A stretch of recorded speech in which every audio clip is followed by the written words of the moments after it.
Esto es Por Ahí Vamos, podcast que aborda personajes y hechos de la historia y la cultura cubanas, rescatando pasajes y anécdotas menos conocidos.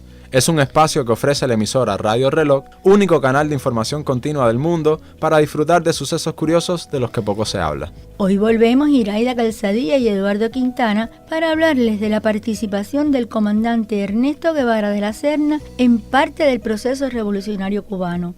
Este espacio cuenta con la valiosa intervención de Disamis Arcia Muñoz, investigadora del Centro de Estudios Che Guevara, quien abordará varios aspectos sobre el legado político de un hombre universal. Así es, el comandante Guevara, el argentino cubano ícono de la izquierda mundial, a 95 años de su natalicio el 14 de junio, sigue irradiando su fe en la justicia humana y ratificando sus palabras cuando afirmaba que el deber de todo revolucionario es hacer la revolución.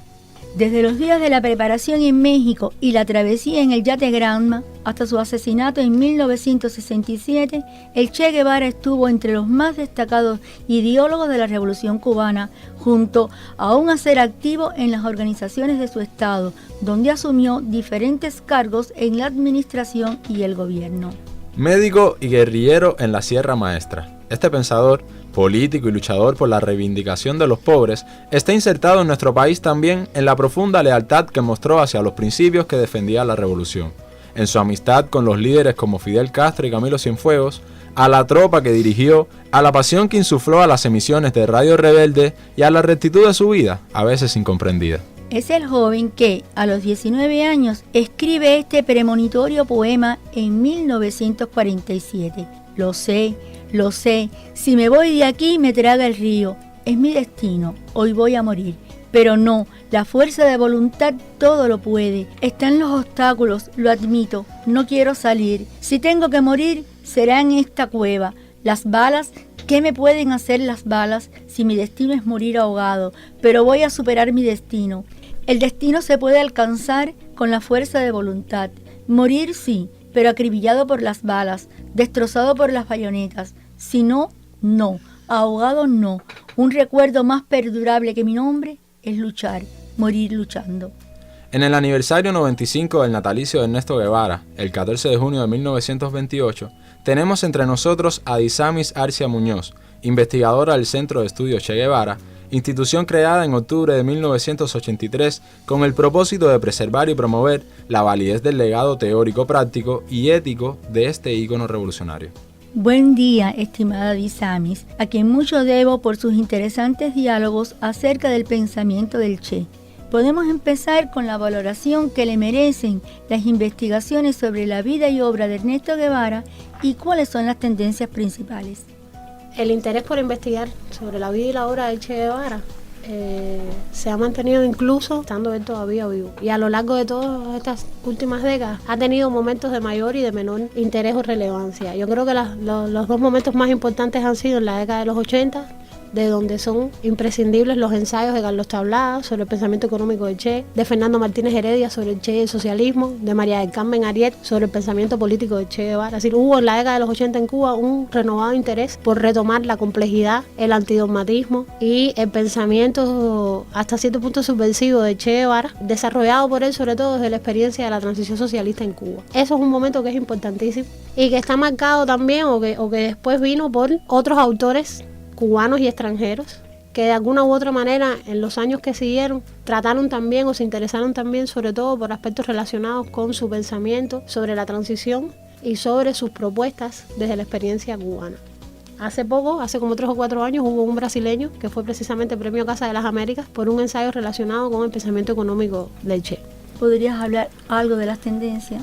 Lo que pasa es que junto a este interés de investigadores y de pensadores sociales como los que yo nombré, también ha habido siempre, sobre todo desde el pueblo, sobre todo desde la gente que convivió con el ejemplo de Che Guevara y que lo veía en la televisión y lo veía en los trabajos voluntarios y lo veía en los recorridos, siempre también se quedó impactado por esa época el interés por conocer más de él, el interés por verlo más allá del líder, más allá del dirigente. Y eso también ha representado una amplia producción o de recopilación anecdótica en torno a la vida y la obra de Che Guevara. En torno a, yo creo que la necesidad de ir recuperando como si fuera una especie de tela de araña o de gran rompecabezas, aquellos momentos experimentados en la vida cotidiana que de alguna manera los acercan a facetas que muchas veces la gente o que muchas veces nosotros mismos como espectadores, ¿no?, vemos como algo un poco más difícil de alcanzar, como algo un poco más lejano. Eso, lo bueno que tiene es que es expresión de una necesidad de mantener cerca al Che Guevara, que es expresión de una necesidad de tenerlo con nosotros. Pero lo malo que tiene es que también muchas veces esos acercamientos a veces carecen del contexto, carecen también de acompañarlo con un diálogo, con una articulación, con las maneras en que su pensamiento fue evolucionando y fue elaborándose y reelaborándose. Y a veces entonces nos quedamos con el pedacito de la pieza de rompecabezas y nos perdemos el big picture. Hacemos una pausa en la entrevista y hablemos ahora sobre la declaración del Che como ciudadano cubano por nacimiento, atendiendo a los valiosos servicios prestados a la revolución, proceso que desde su propuesta hasta la publicación en la prensa se dio entre el 7 y el 10 de febrero de 1959, fecha muy cercana al triunfo del 1 de enero. Eduardo, el Che fue citado al Palacio Presidencial, hoy Museo de la Revolución, sitio donde radicó el primer Consejo de Ministros del Gobierno Revolucionario y órgano que comunicó el otorgamiento. La disposición se basó en el artículo 12 de la Constitución, que precisaba serían cubanos por nacimiento los extranjeros que hubieran servido en la lucha contra la tiranía en las filas del ejército rebelde durante 2 años o más, y aclaraba que esas personas debían haber ostentado el grado de comandante durante al menos 1 año, siempre que acreditaran sus condiciones de acuerdo con la ley vigente. Otro momento importante fue el 23 de febrero de 1961, cuando se constituyó el Ministerio de Industrias y fue designado el comandante Guevara como su titular. Días después, en el despacho del presidente de la República, Osvaldo Ortigoz Torrado, fue el acto de juramento junto con otros recién nombrados ministros. En representación de todos, Che Guevara expresó que los cambios eran para llevar adelante una nueva etapa de institucionalización en el proceso revolucionario cubano.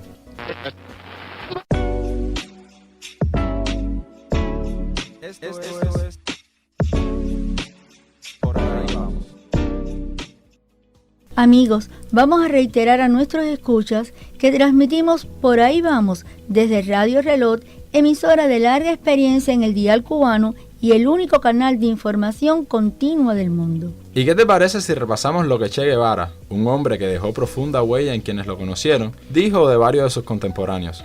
Por ejemplo, él definió a Celia Sánchez como la querida compañera de todos los momentos de la lucha, a Faustino Pérez como un viejo conocido, compañero del Granma. De Fran País, a quien vio muy poco, comentó que era hombre que se imponía en la primera entrevista y habló de sus ojos de profundidad extraordinaria. Y de Lidia 12 escribió muy hermosamente: cuando evoco su nombre, hay algo más que una apreciación cariñosa hacia la revolucionaria sin tacha, pues ella tenía una devoción particular por mi persona. Se sabe que el Che tenía un verbo duro y preciso, no edulcoraba frases para conmover o agradar. Quizás por ello, al releer sus escritos se siente la veracidad de las palabras dichas sobre varios de sus conocidos. Y cito pasajes de la guerra revolucionaria, donde aparecen el hombre que valora al amigo, al subalterno, al compañero de largas y fatigosas jornadas. Por ejemplo, a Roberto Rodríguez Fernández, el vaquerito, dijo, demostraba que la realidad y la fantasía para él no tenían fronteras determinadas, y los mismos hechos que su mente ágil inventaba, los realizaba en el campo de combate. Y de Camilo Cienfuegos apuntó: fue el primer comandante del ejército que salió al llano a combatir con la moral y la eficacia del ejército de la sierra. Retomamos ahora nuestra entrevista con la investigadora Disamis Sarcia Muñoz del Centro de Estudios Che Guevara, quien nos ha estado escuchando en este anecdotario. Disamis, en su percepción, ¿a qué se debe que se profundice más en lo anecdótico y no en lo que realmente proyecta el pensamiento político, económico y social de Ernesto Guevara?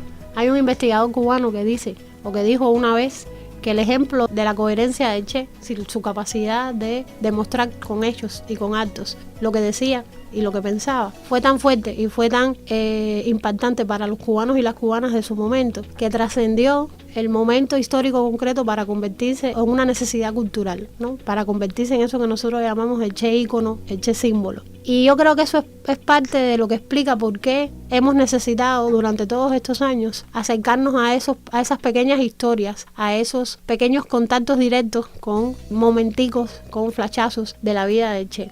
porque nos ha hecho falta seguir construyéndonos nuestro propio mito, nuestro propio Che, que no siempre esa construcción pasa, desafortunadamente, por lo racional o por el conocimiento acumulado de manera metódica o de manera científica. Ahí entra entonces el gran desafío, ¿no? En combinar esas necesidades que tenemos, en las que el Che nos sigue haciendo falta, en las que seguimos utilizándolo como mito movilizador de voluntades, y entonces enriquecer esos anecdotarios, enriquecer esas pequeñas piezas de rompecabezas con contextos históricos, con procesos de sistematización, con conocimientos e interpretaciones un poco más teóricas o por lo menos más sólidas de eso que acompañan el pedacito con los que uno casi siempre se queda. Gracias, Disamis. Vamos a hacer un momentico un paréntesis, y yo creo que en esta travesía por la impronta del Che es bueno retomar su diario en Bolivia, una escritura de anotaciones breves, austeras como su conducta, con pinceladas de humor, preocupaciones por los enfermos y la minuciosidad del quehacer en el campamento.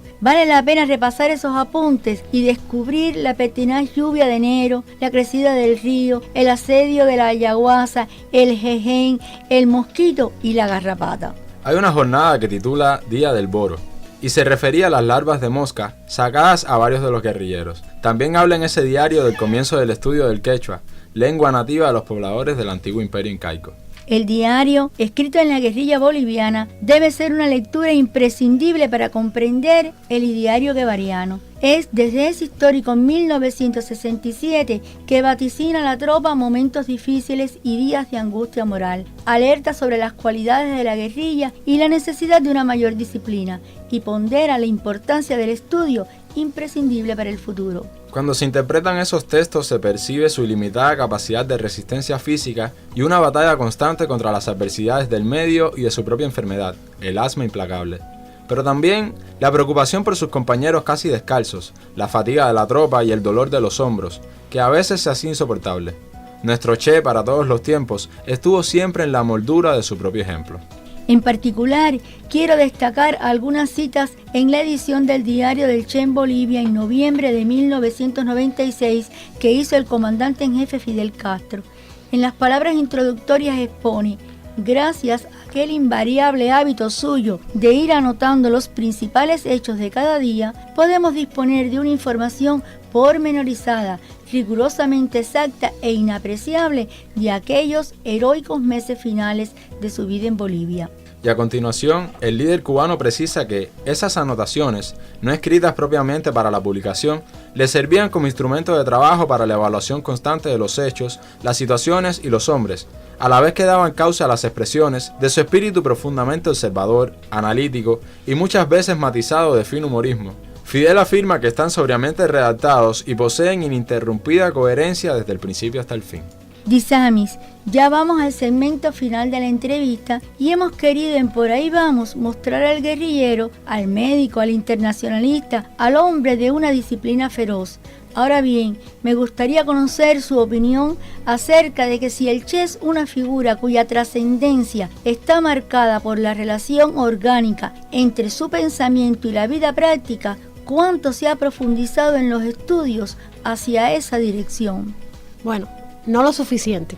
Desde el Centro de Estudios Che Guevara siempre la opción y la apuesta ha sido por que el lector, el que se interese, el joven, conozca al Che Guevara por el propio Che, que lea sus trabajos, que consulte sus anotaciones, que afortunadamente pueda recorrer a través de las propias palabras que el Che fue escribiendo durante toda su vida, que pueda recorrer ese camino y que saque sus propias conclusiones. Lo que pasa es que muchas veces ese acercamiento al Che Guevara siempre tiene una mediación de terceros, de cuartos, de interpretaciones de lo que fulano entiende que debió haber dicho en tal libro o en más cual anotación. Y entonces, aunque la apuesta del centro siempre ha sido proponer al Che por el Che, visibilizar al Che por el Che y proponer en ese acercamiento el diálogo que toda su vida él estableció entre las experiencias vitales que fue teniendo y los estudios que se fue planteando hacer a partir de las necesidades que sintió, ese diálogo entre la vida que estaba viviendo y la teoría, las explicaciones, las interpretaciones que le permitían entender eso que estaba viviendo.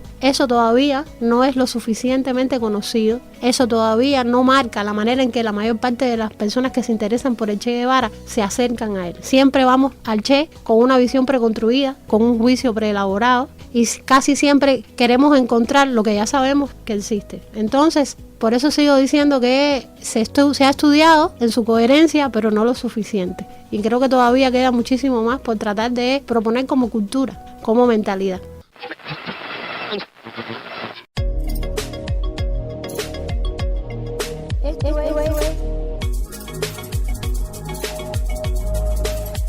Por ahí vamos. Damos gracias a Disami Jarcia Muñoz, investigadora del Centro Estudio Che Guevara, por haber profundizado en el pensamiento del comandante Ernesto Guevara y su trascendencia hasta hoy.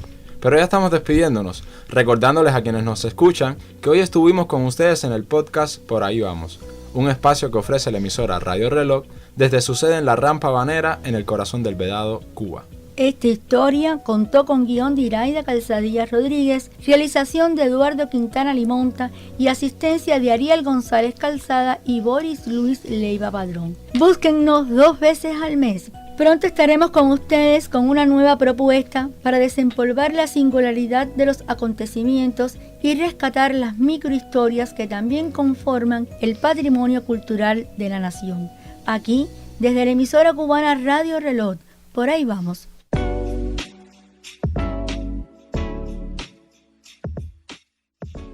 So